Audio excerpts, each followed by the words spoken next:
Secretos de la Segunda Guerra Mundial.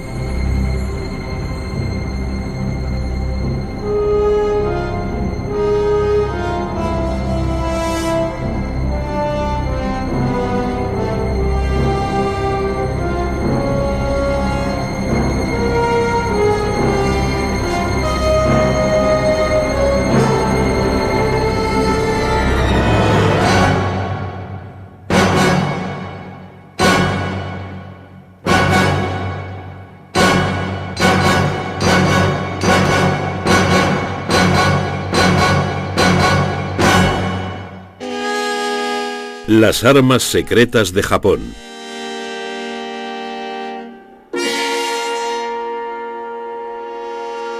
Durante la Segunda Guerra Mundial, los cielos albergaban muchos peligros.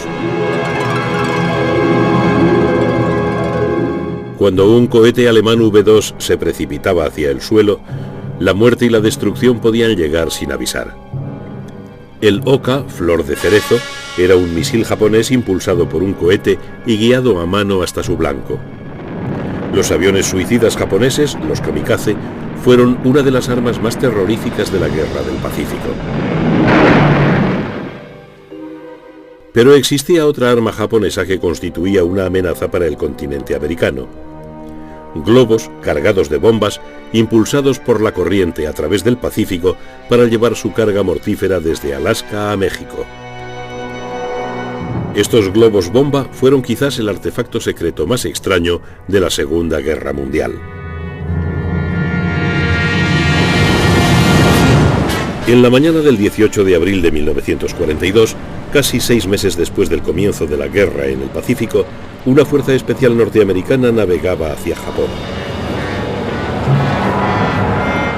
Con un mar muy picado, despegaron del portaaviones Hornet 16 bombarderos B-25 del Ejército del Aire de Estados Unidos. Su objetivo principal era Tokio. Los bombarderos norteamericanos causaron escasos daños en la capital japonesa, pero el efecto psicológico de la incursión fue enorme. Uno de sus resultados indirectos fue la aceleración de los planes de una de las más insólitas campañas de la guerra, la primera ofensiva transoceánica de globos automáticos de la historia. Los norteamericanos habían demostrado que las islas japonesas eran vulnerables a los ataques a gran distancia. Los japoneses decidieron efectuar una ofensiva de represalia a mayor distancia aún.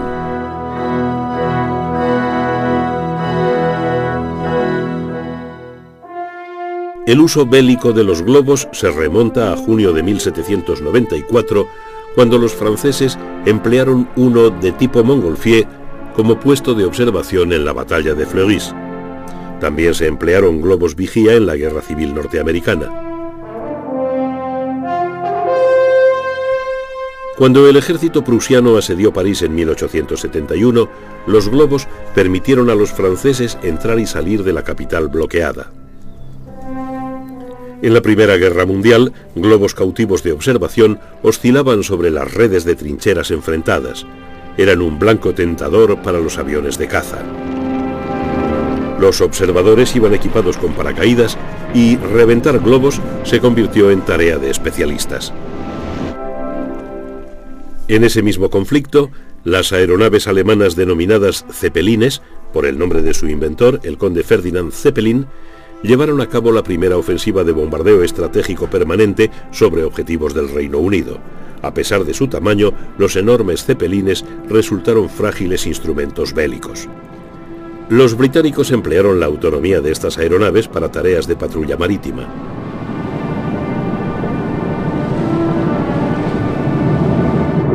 En la posguerra, los aeroplanos reemplazaron a estas naves como arma de largo alcance. Aún así, en el verano de 1939, poco antes del principio de la guerra, los alemanes emplearon una de estas aeronaves para observar la red de estaciones de radar de la costa meridional inglesa.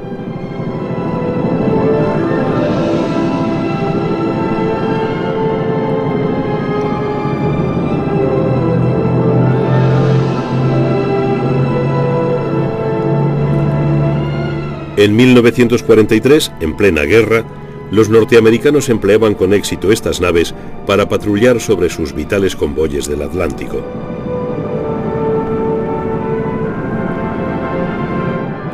Sus objetivos eran las emboscadas jaurías de submarinos alemanes.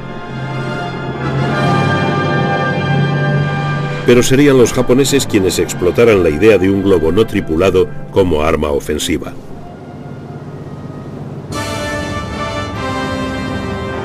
El 7 de diciembre de 1941, con su golpe inaugural de la Guerra del Pacífico, los japoneses demostraron el poder destructivo de los aparatos transportados en portaaviones.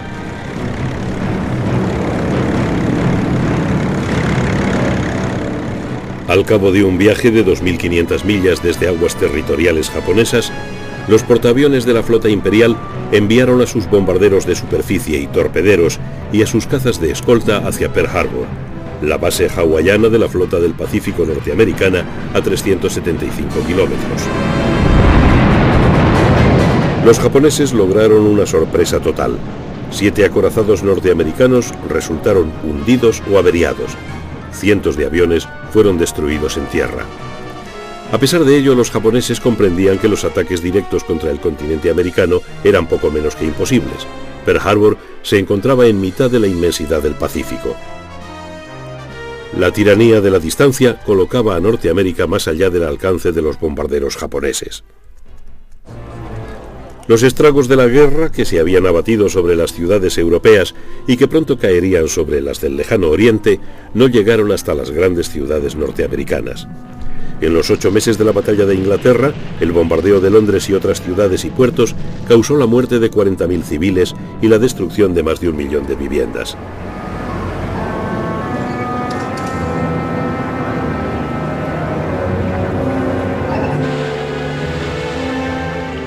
Los japoneses decidieron fabricar globos que cruzaran el Pacífico para soltar bombas incendiarias y de fragmentación sobre las granjas, los bosques y las ciudades. Pensaron que ello provocaría un efecto devastador sobre un público estremecido por Pearl Harbor y acostumbrado a creerse invulnerable a todo ataque enemigo. En los primeros 6 meses de la guerra, los japoneses se habían hecho con un imperio en el lejano oriente y en el Pacífico que dejaba en mantillas las conquistas del propio Hitler. Creyeron que su extensión disuadiría a los americanos de iniciar una campaña de reconquista.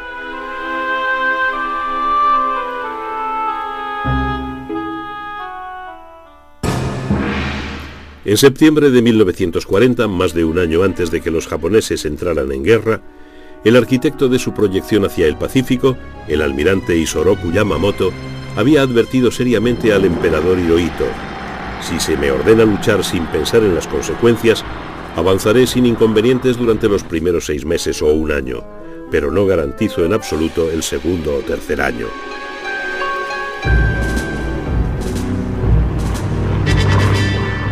Yamamoto tenía razón. El almirante conocía bien los Estados Unidos.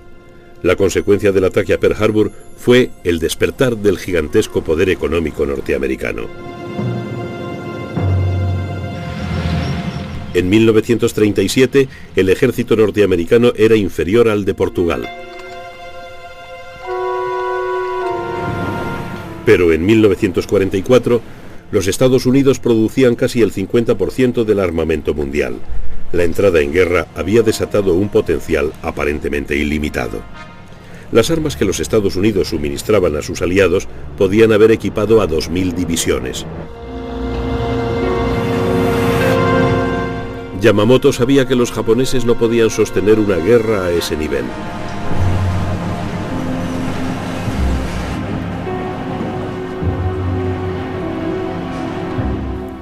El poder industrial norteamericano se aplicó a la campaña en las inmensidades del Pacífico, en donde el elemento fundamental no sería el acorazado, sino el portaaviones.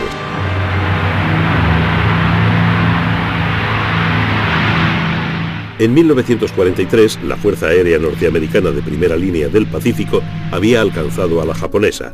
1 año después, era 3 veces mayor.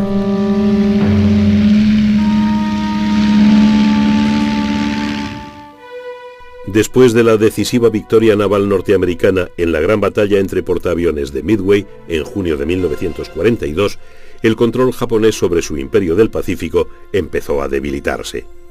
En el otoño de 1943, su perímetro había sido reducido a lo que el alto mando japonés denominaba área mínima de defensa. Más aún, la mayor parte de la infantería japonesa estaba empantanada en una guerra que parecía imposible de ganar en China. Podía infligir tremendas derrotas a sus enemigos, pero al igual que el ejército alemán en la Unión Soviética, no podía asestar un golpe definitivo.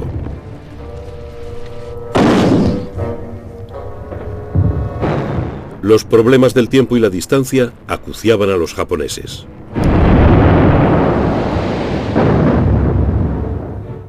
Al reducirse su perímetro defensivo, la gran base japonesa de suministros de Rabaul, en Nueva Bretaña, fue aislada por el avance norteamericano.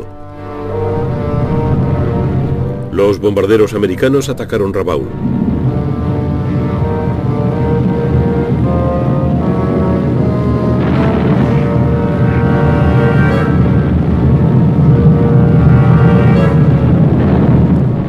Pero las fuerzas anfibias norteamericanas no hicieron ningún intento por capturar Rabaul.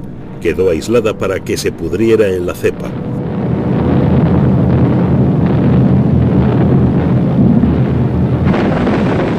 En noviembre de 1943, los americanos habían desembarcado en Tarawa, una isla del archipiélago de las Marshall, en el Pacífico Central, 1000 millas al nordeste de Rabaul y en el límite extremo del perímetro defensivo japonés. En la dura batalla por Tarawa, los norteamericanos recibieron unas lecciones vitales para la campaña anfibia que les esperaba. Uno de los objetivos clave de los norteamericanos era el conjunto de las Marianas, un trampolín para ataques aéreos sobre las islas japonesas. En el otoño de 1943, la flota americana del Pacífico había sufrido una transformación completa. El núcleo de sus veloces fuerzas aeronavales eran los nuevos portaaviones de la clase Essex, poderosamente armados y equipados con 100 aparatos. Las fuerzas especiales y las operaciones anfibias que arropaban iban apoyadas por gigantescos convoyes navales, algo para lo que la economía norteamericana de guerra estaba perfectamente adaptada. La estrategia de saltos de isla en isla por el Pacífico se sostenía sobre un colosal esfuerzo logístico.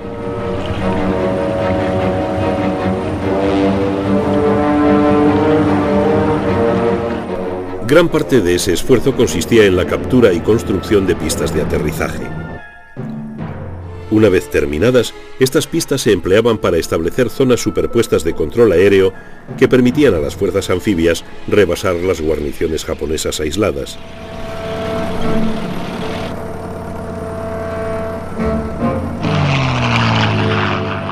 Poder aéreo y naval eran complementarios en el Pacífico.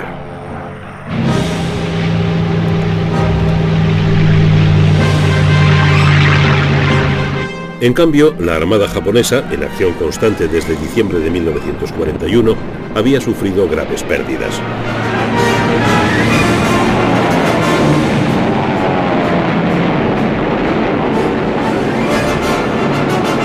Sus portaaviones y sus mejores tripulaciones aéreas se habían consumido en esa guerra de desgaste.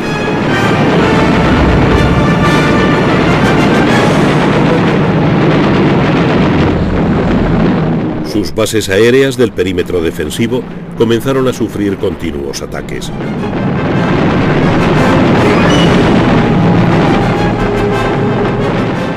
Los aviones y submarinos americanos echaban a pique la flota mercante japonesa a ritmo acelerado.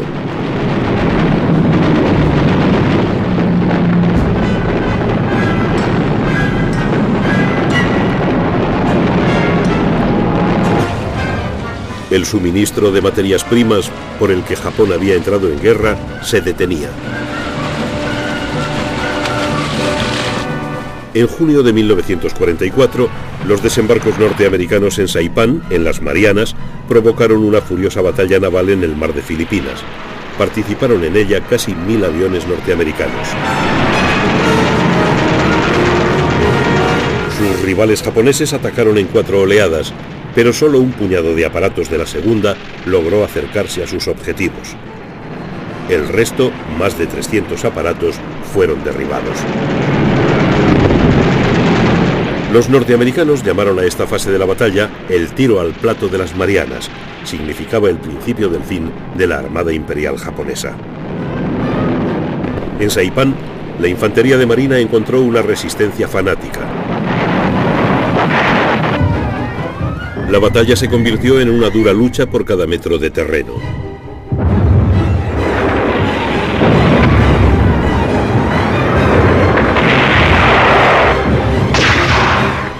Los 32.000 hombres de la guarnición japonesa fueron prácticamente aniquilados.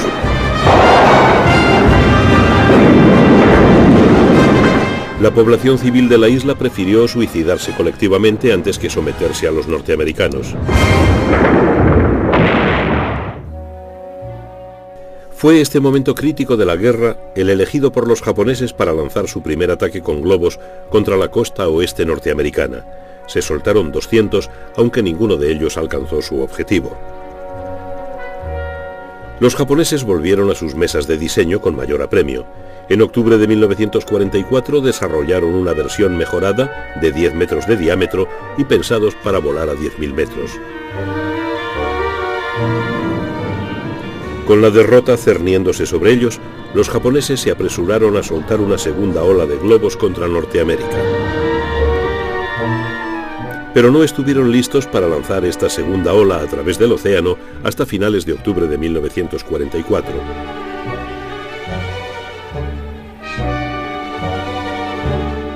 Cada bandada de globos, fabricados con pergamino grueso consolidado con cola vegetal, tenía que elevarse a una altura en la que los vientos predominantes la arrastraran hacia Norteamérica a una velocidad de 150 a 300 km por hora.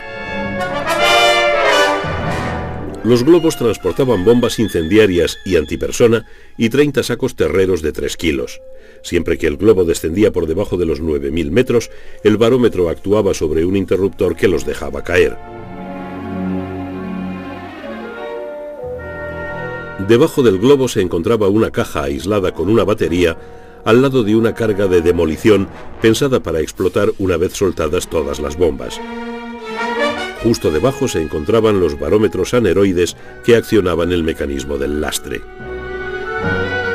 Cada lote de globos bombarderos incluía uno que transmitía señales de radio para que los japoneses pudieran comprobar el recorrido de la bandada por el Pacífico.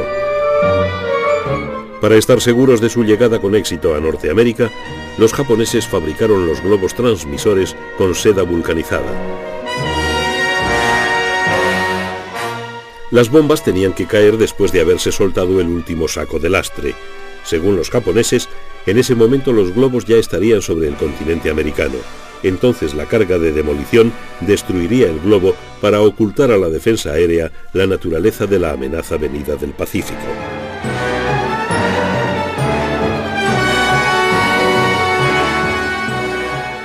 Las bombas incendiarias eran una amenaza real, al menos en teoría, para los bosques de la costa norteamericana.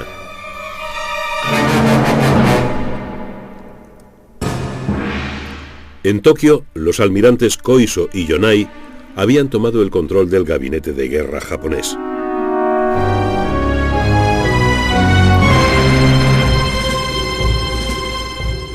Se adoptaron medidas drásticas en el frente metropolitano.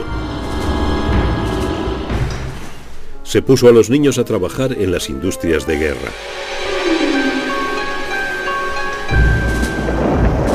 Los estudiantes fueron alistados en las Fuerzas Armadas.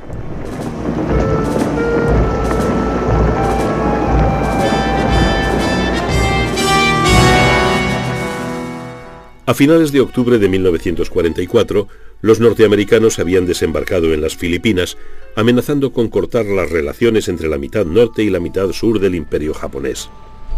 Estos desembarcos provocaron la mayor batalla naval de la historia, la batalla del Golfo de Leyte. Los japoneses pretendían destruir la fuerza de invasión americana, atrayendo a la tercera flota de cobertura lejos de la cabeza de puente. Sus últimos portaaviones serían el cebo de la trampa. Fue una jugada desesperada que originó la última batalla entre acorazados de la historia naval.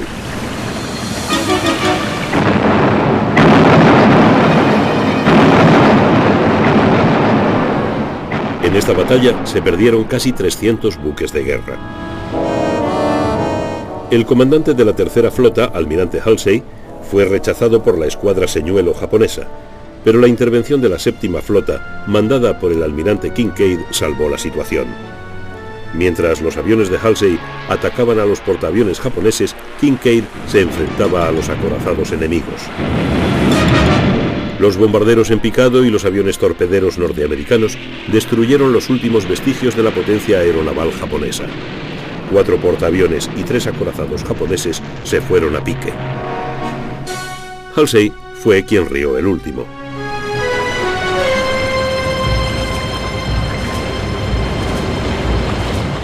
Los desembarcos en Leyte se llevaron a cabo el 20 de octubre. Los filipinos acogieron alegremente a los norteamericanos.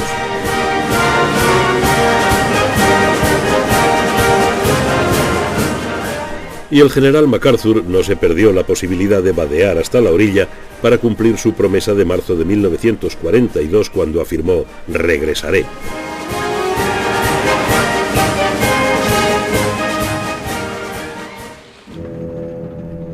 11 días después, se lanzaron en Japón los primeros lotes de la segunda ola de globos. Esta vez, los japoneses confiaban en que alcanzarían sus objetivos.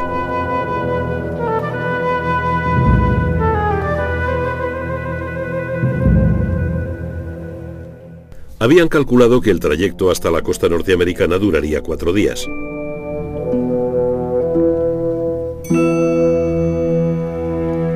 Y precisamente en 4 días, los norteamericanos fueron conscientes de un nuevo peligro que venía de Japón.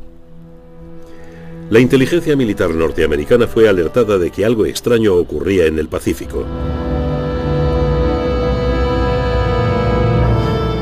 El 4 de noviembre, una patrulla naval divisó algo que parecía un montón de tela hecha jirones flotando en la superficie del mar. Un marinero trató de subir el tejido a bordo, pero involuntariamente mandó a pique la carga útil.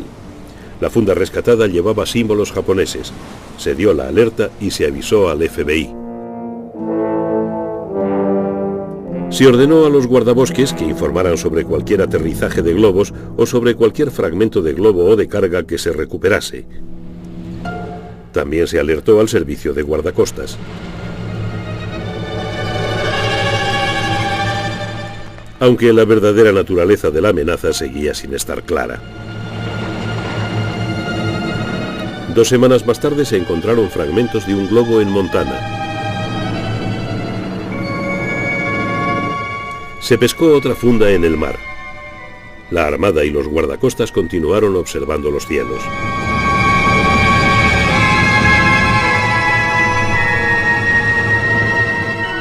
Durante los meses siguientes, científicos y especialistas examinaron cuidadosamente las pruebas para hacerse una idea rudimentaria del misterioso artefacto japonés. Se enviaron pruebas al Laboratorio de Investigación Naval en Washington, D.C. y al Instituto Californiano de Tecnología. El análisis de la arena de alguno de los sacos terreros encontrados proporcionó ciertas pistas sobre su lugar de fabricación. No pasó mucho tiempo antes de que se divisara uno de los globos sobre California.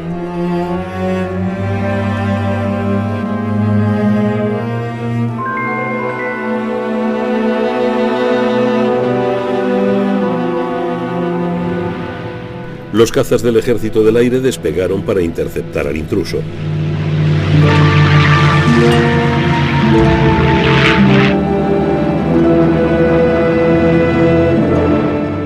Uno de los cazas empujó al globo hacia campo abierto con el chorro de su hélice.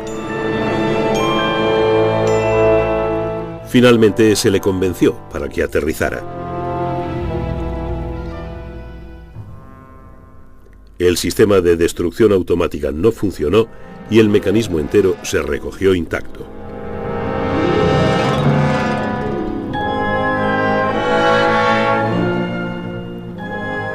Era sin duda un llamativo instrumento bélico, ingeniosamente construido, pero sintomático de las desesperadas dificultades de los japoneses. La funda resultó especialmente intrigante. El grueso pergamino con el que había sido fabricada tenía un aspecto muy primitivo, pero había resultado sorprendentemente eficaz y resistente. En cambio, casi ninguno de los más perfeccionados globos transmisores de seda vulcanizada logró alcanzar la costa norteamericana. En la punta de la funda se encontraba una válvula de escape en forma de disco sencillo, de acero, y cerrada con una junta de goma. Era el elemento vital del globo, el que le permitía mantener la altitud a través del Pacífico y soltar la carga en Norteamérica. Los norteamericanos se preocuparon particularmente con las cargas incendiarias del globo.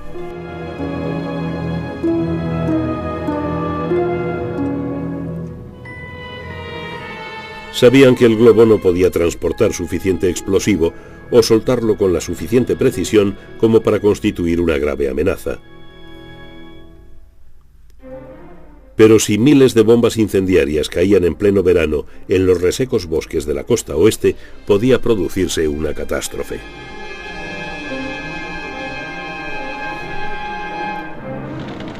Estos gigantescos incendios provocados no ganarían la guerra para los japoneses, pero podrían causar un desastre económico y medioambiental. Norteamérica necesitaba la madera de esos bosques para su industria de guerra. Era vital que el gobierno norteamericano adoptara medidas inmediatas para enfrentarse a esa catástrofe en potencia sin alarmar a la población que permanecía ignorante de la ofensiva de los globos japoneses.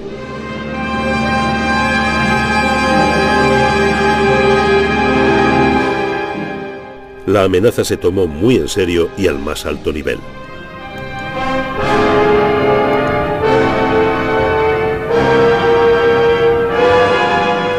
No había suficientes bomberos civiles para enfrentarse a un desastre de la categoría que imaginaba el gobierno. Pero curiosamente los globos solo podían llegar a Norteamérica con vientos invernales, no con los que soplaban en los meses de verano.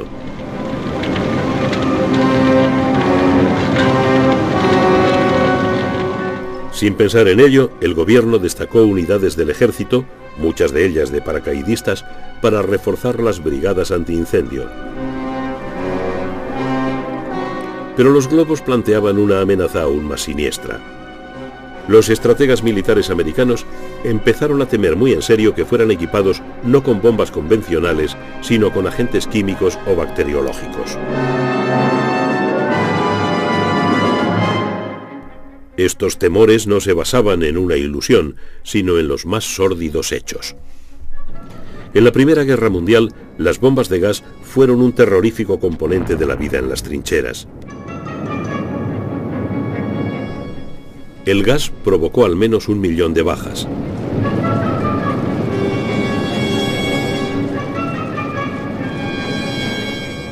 En los años 30, durante la invasión de Etiopía, las fuerzas aéreas italianas habían soltado bombas de gas sobre civiles indefensos.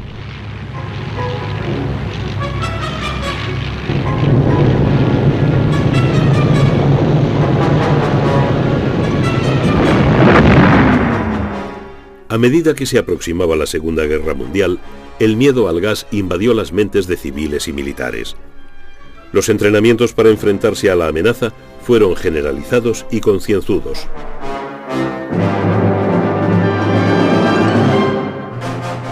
Los estrategas norteamericanos sabían que los japoneses no habían mostrado escrúpulos en emplear gases y armas químicas en la larga guerra que sostenían en China desde 1932. Tanto los ejércitos chinos como los civiles habían sufrido ataques por agentes bacteriológicos. En 1942, casi 100 habitantes de una ciudad cercana a Shanghái murieron por bacterias de peste soltadas por un avión. Esta arma se desarrolló en el campamento del ejército japonés número 731, cerca de Harbin.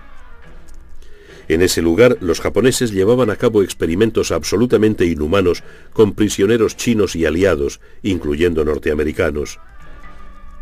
El comandante del campo, el general Shiro Ishii, cayó en manos de los norteamericanos al final de la guerra. Algunos colegas de Ishii fueron capturados por los rusos y juzgados en Siberia por crímenes de guerra. El juicio sacó a la luz los trabajos que se realizaban en el campamento 731 incluyendo la diseminación desde aviones de pulgas infectadas de peste y la inoculación de peste, gas gangrena y antrax a cobayas humanos. Los rusos quisieron echarle el guante al general Ishii, responsable del campamento 731, pero los norteamericanos no estaban dispuestos a ello. Concedieron la inmunidad a Ishii con la condición de que les ayudara en su propio programa de guerra bacteriológica desarrollado en el campamento Dietrich en Maryland. Los conocimientos de Ishii eran demasiado valiosos para la nueva Guerra Fría como para entregarle.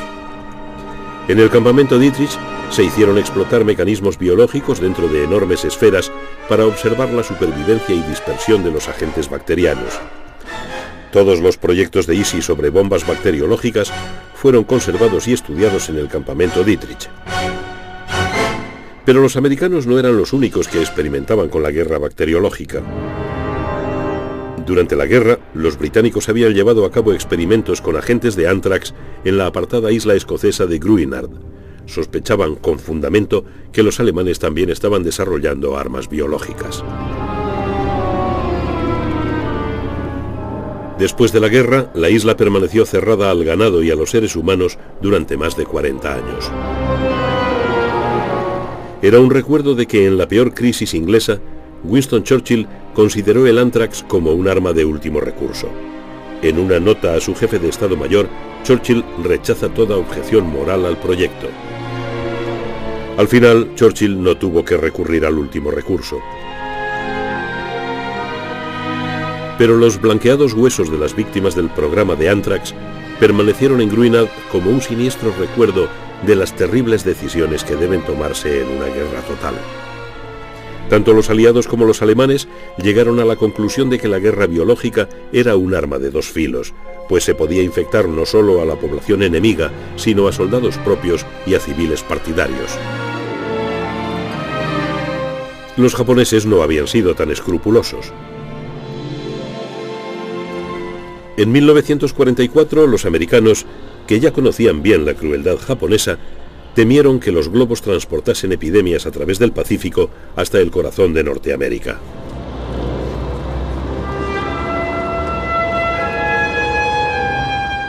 Se organizó un programa urgente para entrenar equipos de descontaminación. Las autoridades maniobraron para imponer una censura total sobre la campaña de globos. Los japoneses habían contado con que la prensa y la radio norteamericanas serían incapaces de quedarse calladas. Además, se imponía la obligación de avisar a los granjeros, a los maestros y a los escolares de las zonas más amenazadas. Con toda seguridad, el asunto saldría en los periódicos. Increíblemente, no se filtró ni una palabra. El alto mando japonés sacó la conclusión de que los globos nunca llegaron a Norteamérica. En realidad, de los 9.000 globos soltados contra Norteamérica, unos 1.000 llegaron a aterrizar, apareciendo por cualquier sitio de Alaska a México. Sus únicas víctimas fueron 5 niños y un adulto que tropezaron por casualidad con una bolsa de gas intacta y al manipularla hicieron explotar las bombas. La campaña de globos fue cancelada en abril de 1945. Un mes antes, las superfortalezas aéreas B-29 habían empezado a despegar desde las gigantescas bases norteamericanas de las Marianas hacia las vulnerables ciudades del territorio japonés. Era el último asalto en la guerra de cifras que Japón tenía que perder. No todo les salía bien a los bombarderos. Las mismas corrientes que habían impulsado a los globos a 10.000 metros los zarandearon como hojas en una tormenta. Las formaciones se dislocaron y las bombas tuvieron que soltarse a tientas por entre la capa de nubes.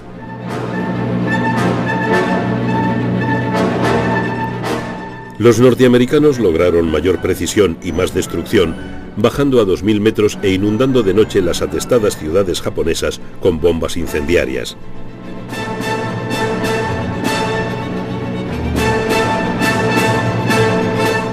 Esos bombardeos de fuego llevaban a Japón a la derrota. Los servicios de emergencia estaban desbordados, los cazas de defensa destrozados. Solo el 13 de abril, los B-29 destruyeron más de 28 kilómetros cuadrados de Tokio con más de 2.000 toneladas de bombas incendiarias.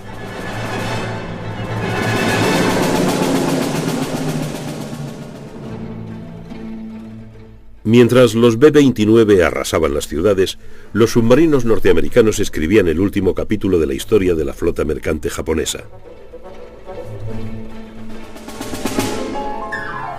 En 1944, los submarinos hundieron casi 3 millones de toneladas de cargamento.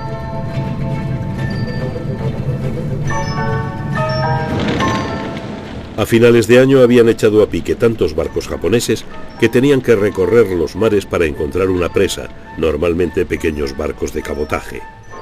El suministro japonés de alimentos y materias primas había sido estrangulado. Los que permanecían en las ciudades arrasadas por los bombardeos se veían reducidos a un ayuno casi mortal. Hurgaban entre los escombros buscando hierbas para sustentarse.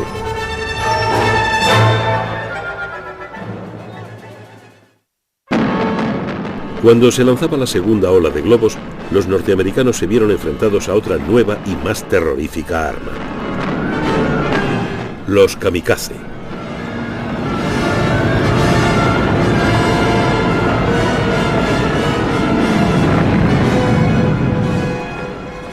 Los globos eran proyectiles no pilotados. Ahora Japón enviaba proyectiles guiados hacia sus blancos por personas que morían en el impacto, lo que daba la medida de la desesperación japonesa y de su determinación de resistir contra toda esperanza hasta el final.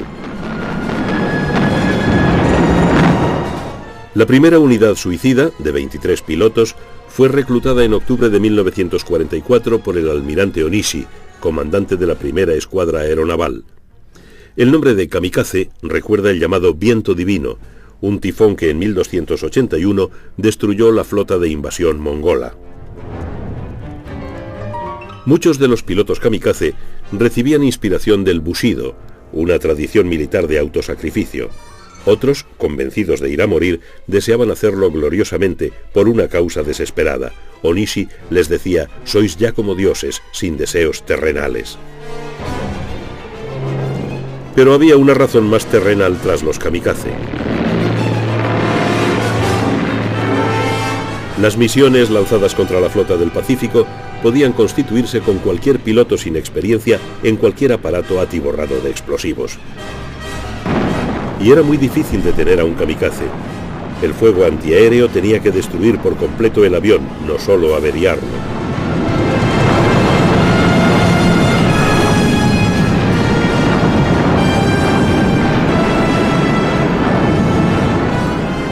El frenesí de un ataque kamikaze era un espectáculo al mismo tiempo terrible e hipnótico, pues los aparatos suicidas tenían que cruzar la cortina de fuego levantada por los navíos norteamericanos.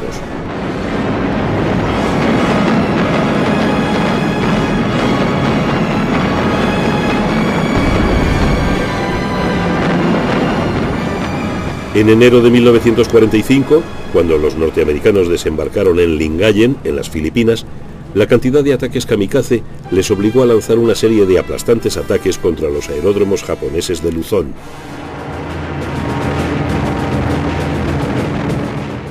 Pero la mayor violencia de los kamikazes se reservaba para la flota norteamericana de invasión que apoyó el desembarco en la isla de Okinawa en abril de 1945.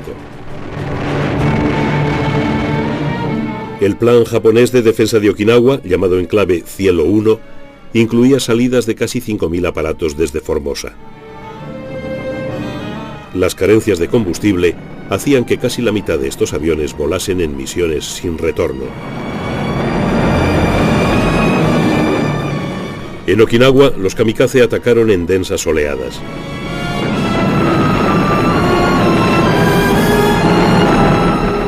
El portaaviones Wasp fue alcanzado de lleno por un kamikaze y su cubierta de madera se incendió al momento. Solo lo salvaron las brigadas antiincendios con una técnica que los norteamericanos ya dominaban a la perfección. En Okinawa, a cambio del sacrificio de casi 1000 kamikazes, los japoneses hundieron 32 buques norteamericanos, averiaron una docena más y mataron a 5.000 marineros. Pero los kamikazes no pudieron evitar los desembarcos norteamericanos. El sacrificio había sido en vano.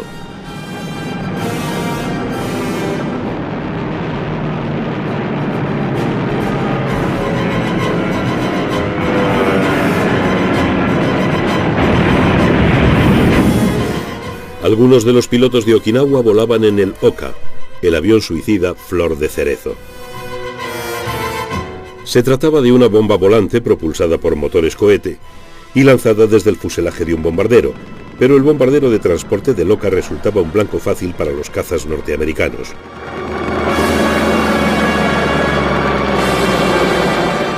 Muchos fueron derribados antes de poder enviar a los pilotos de los Flor de Cerezo a su mortal trayecto.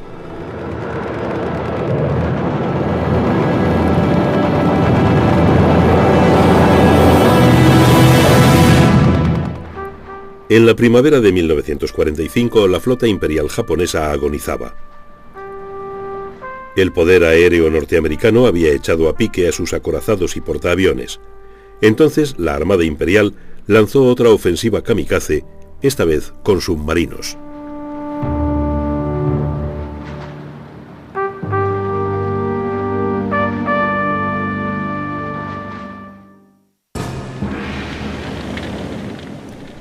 Los submarinos de bolsillo japoneses habían tenido un papel menor en Pearl Harbor en 1941. Los norteamericanos recuperaron 2 de ellos tras el ataque. Casi 3 años después, estos submarinos tuvieron descendientes menos convencionales. A finales de 1944, la Armada japonesa había desarrollado su propio submarino suicida, el Kaiten, o Conmoción Celeste, una versión pilotada por un solo hombre del torpedo Long Lance tipo 23, arma que había causado estragos entre los barcos aliados al principio de la guerra.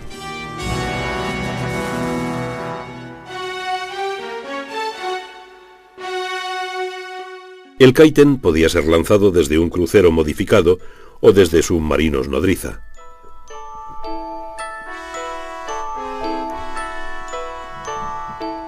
Los Kaiten eran armas siniestras y las que han sobrevivido aún ejercen un poderoso influjo en los hombres entrenados para manejarlos.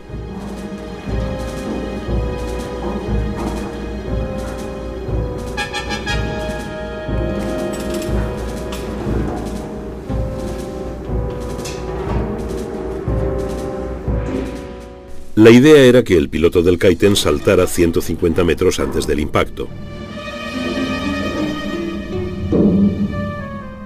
Pero una vez incrustado en su exiguo interior y con la escotilla cerrada por encima de su cabeza, el piloto sabía muy bien que no le sería fácil volver a casa.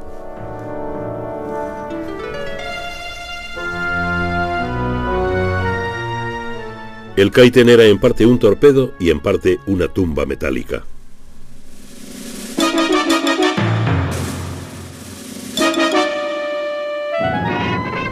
No escaseaban voluntarios para las misiones de los Kaiten. Muchos de ellos eran aprendices de aviadores para quienes no había aviones.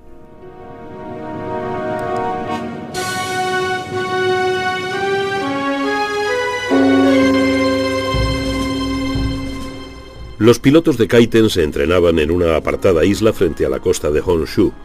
La selección para esa tarea era rigurosa.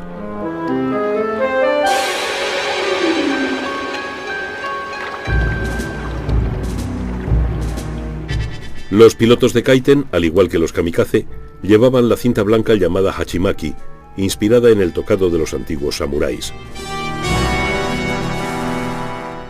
Las primeras operaciones de los Kaiten se dirigieron contra los cargueros enemigos en el atolón de Ulithi y en Palau. El 20 de noviembre de 1944, en Ulithi, un Kaiten alcanzó y hundió el petrolero Mississinewa. Pero los informes japoneses de las primeras incursiones de Kaiten exageraban sus resultados, pregonando que habían hundido acorazados y portaaviones, cuando en realidad eran ellos quienes sufrían las mayores bajas. A finales de febrero de 1945, el alto mando japonés llegó a la conclusión de que las operaciones de los Kaiten contra fondeaderos bien defendidos solo provocaban la destrucción de los submarinos nodriza. A regañadientes, decidieron atacar la línea marítima de suministro de las tropas norteamericanas de Iwo Jima. Estas operaciones también fracasaron. Los submarinos nodriza fueron detectados por las patrullas aéreas y los grupos de superficie. La última gran operación de los Kaiten, en julio de 1944, fue también su mayor éxito. El destructor norteamericano Underhill voló por los aires al chocar con un Kaiten lanzado desde un submarino I-53. La última víctima de los Kaiten, una barcaza de desembarco, se hundió el 15 de agosto de 1945, día de la rendición de Japón. Las operaciones de los Kaiten le habían costado a la Armada japonesa 8 submarinos y 900 oficiales y marineros a cambio de escasos resultados. Los pilotos de Kaiten sobrantes quedaron contemplando su propia vida ante la derrota del país por el que se habían comprometido a entregarla. Había sido un sacrificio terrible e inútil.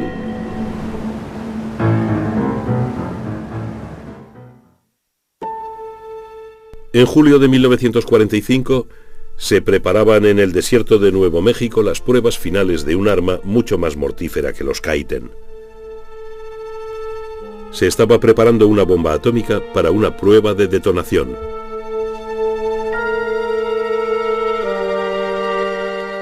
Los aliados habían descubierto los restos del programa atómico alemán y llegaron a la conclusión de que llevaban varios años de retraso respecto al proyecto Manhattan. Los alemanes nunca estuvieron a punto de fabricar una bomba atómica. Pero las ruinas de Alemania dieron un nuevo giro a la cuestión atómica. Alemania había sido derrotada, pero ¿habían transmitido los alemanes sus conocimientos atómicos a sus aliados japoneses? En las últimas semanas de la guerra europea, hasta Adolf Hitler veía llegar el fin de la guerra. Los rusos, a las puertas de Berlín, se preparaban para la última y definitiva ofensiva. Se acababa el juego. Los criptógrafos británicos de Bletchley Park, a 75 kilómetros de Londres, tenían asientos de primera fila para la caída del Tercer Reich y podían hacerse con algunos de sus últimos y extraordinarios secretos. Los mensajes militares alemanes transmitidos en Morse y codificados por la máquina Enigma eran interceptados por Bletchley Park y leídos en tiempo real.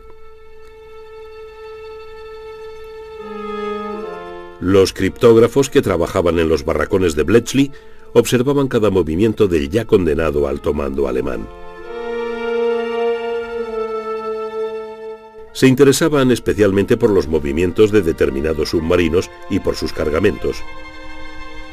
Los submarinos navegaban por el Océano Índico para entregar cargamentos de alta prioridad a sus aliados japoneses.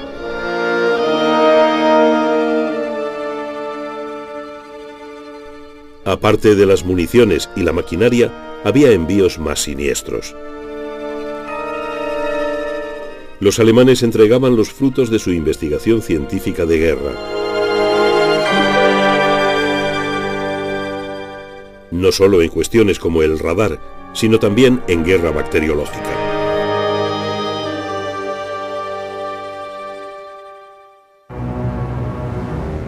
El 25 de marzo de 1945, 3 semanas antes del ataque del Ejército Rojo contra Berlín, zarpó hacia Japón un gran submarino minador alemán. A bordo iban varios oficiales japoneses. En sus depósitos para minas transportaba unas pesadas cajas de plomo con material radiactivo producido por el programa atómico alemán. Más tarde, un tripulante declaró que en las etiquetas de los contenedores podía leerse U-235. El uranio 235 es un elemento imprescindible para desencadenar una reacción atómica en cadena. La guerra terminó antes de que el submarino llegara a su destino. Su capitán se rindió a un destructor aliado y fue escoltado hasta Norteamérica. Parece probable que el cargamento radiactivo se destinara a la fabricación por parte de los japoneses de una bomba sucia de radiaciones. Los norteamericanos declararon que el submarino solo transportaba óxido de uranio, que al no ser radiactivo no precisaba contenedores de plomo. El objetivo de la bomba sucia, transportada por un avión lanzado desde la catapulta de un submarino especial, hubiera sido una ciudad de la costa oeste norteamericana. De haber tenido éxito, esa incursión hubiera eclipsado a la desafortunada ofensiva de los globos. Pero serían los norteamericanos quienes soltarían las primeras bombas atómicas sobre Hiroshima y Nagasaki en agosto de 1945. Estos bombardeos provocaron el final de la guerra en el lejano Oriente y en el Pacífico.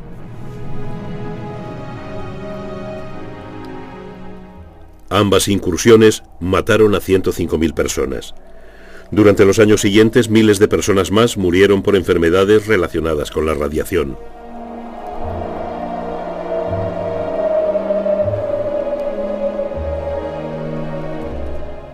El 15 de agosto de 1945, los japoneses firmaban el acta de rendición a bordo de un acorazado norteamericano anclado en la bahía de Tokio.